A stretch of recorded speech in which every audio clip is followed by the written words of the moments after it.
background now of the man who police say stabbed 3 people on a Portland commuter train, killing 2 of them. They're trying to determine if Jeremy Christian can be charged with federal hate crimes. He's already being held on a number of charges, including murder and attempted murder. There's his picture.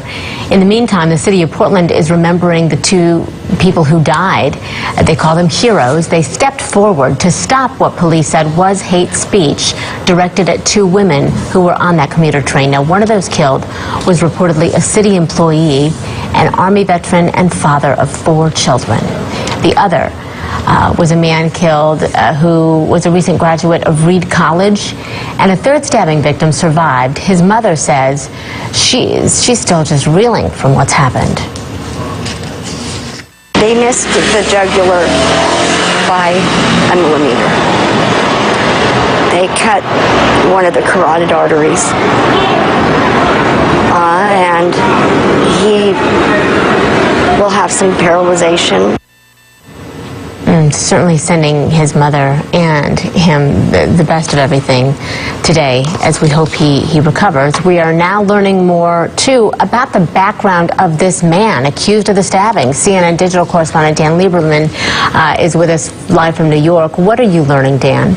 Hey guys, well, we're starting to get a picture through social media of who the suspect is, this 35-year-old Jeremy Christian. He can be seen recently in a Facebook video here giving a Nazi salute. Other postings show him shouting racial slurs across social media. Just last month, he was at a free speech rally in Portland shouting at people carrying a baseball bat, which police confiscated. And on Facebook, you can hear him. He can be seen expressing anti-Muslim, anti-Semitic, and white supremacist views. Authorities say they're going to be looking into all of this, into his extremist ideology, as part of the investigation. The suspect, we do know, has an extensive criminal record going back to 2002 on kidnapping and robbery and weapons charges, and we've seen an outpouring of support on social media for the victims and criticism of this brutal attack. Portland's district attorney praising the actions of the 2 victims. He had this to say.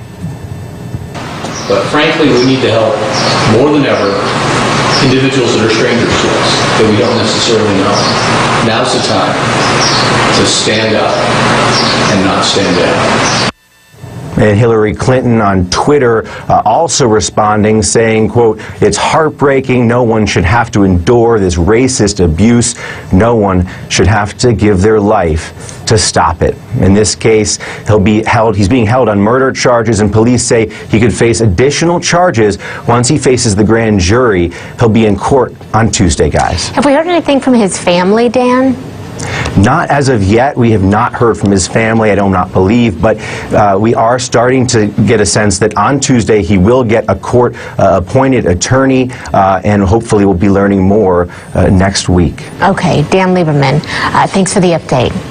Got it. Well, Vice President Joe Biden partially putting this at the doorstep of the White House and saying that President Trump's rhetoric is partially to blame for divisions in the country and the rise in racially charged attacks like the one in Portland. Now, he didn't name the president directly. His comments were clearly directed, though, at the White House. Listen for yourself here.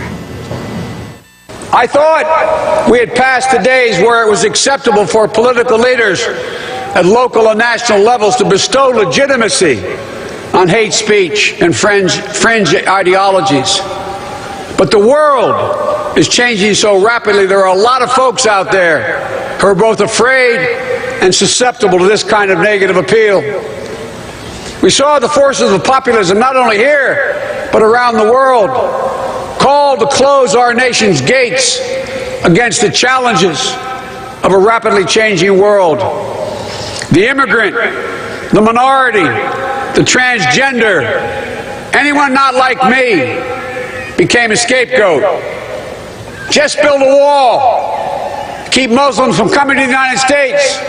They're the reason I can't compete. That's why I don't have a job. That's why I worry about my safety. And I imagine, like me, many of you seeing this unfold was incredibly disorienting and disheartening. Your reaction you graduates in particular, is understandable. But I assure you that this is a temporary state of affairs.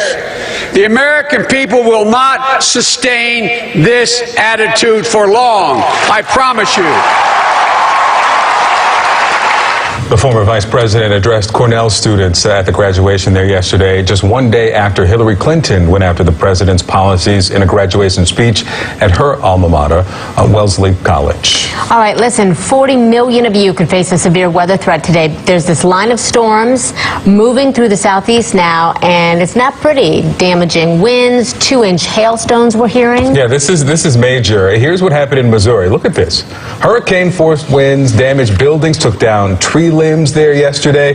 Let's go to Allison Chinchar with a look at where these storms are heading today. And we're seeing some flashes of lightning in Atlanta. I was going to say, I was mesmerized by the downtown camera shot, just seeing lightning flash after lightning flash. If folks are sleeping in Atlanta, they won't be sleeping for very long, because I imagine that lightning and thunder is going to wake them up again. You can see it right there through the skyline shot. Just constant lightning, and that's where the storms are headed. This is the same line of storms that we had from yesterday, and they were big producers, especially in terms of damaging wind and hail. Almost 200 hail reports.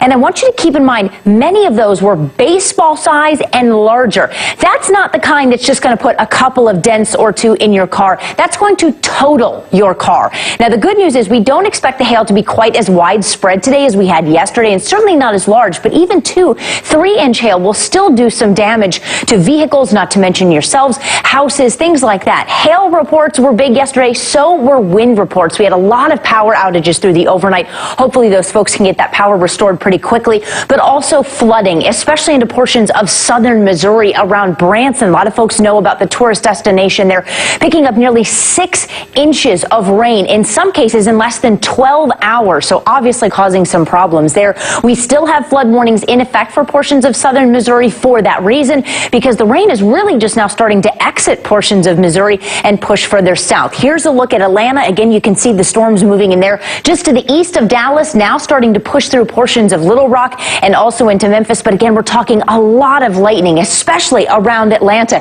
If you are within that perimeter area, it's just lightning, left, right, top, bottom. No matter where you look, you are looking at a lot of lightning right now, in addition to incredibly heavy rainfall. It's going to stay that way as we go through the day today. You heard Christy mention 40 million people under the severe threat for today, and it extends basically from Detroit down to Charleston, South Carolina, all the way back through Houston and Austin, Texas. The main threats are the same that we had yesterday in terms of the overall spread. We're talking hail, we're talking damaging winds, and the potential for tornadoes. But again, as we look at the forecast going forward, we still expect a lot of storms, Victor and Christy, to continue through the day. So make sure you're on your guard. If you have some outdoor barbecue plans for the holiday weekend, you may have to watch the radar a little closely today. All right. We heads up helps. Yeah, we had the double box up there, and I just want people to know that wasn't a recording of the best of the last hour. It's right These now. are That's live pictures of what's happening in Atlanta right now as the flashes of lightning go across the skyline there all morning. We've seen them. Allison Chinchar, thanks so much. Thanks, Allison. Thanks. So while President Trump's been away overseas meeting with world leaders, sources say his sons, Donald Jr. and Eric, have been holding meetings of their own with the Republican Party. We'll talk about what we know about those conversations.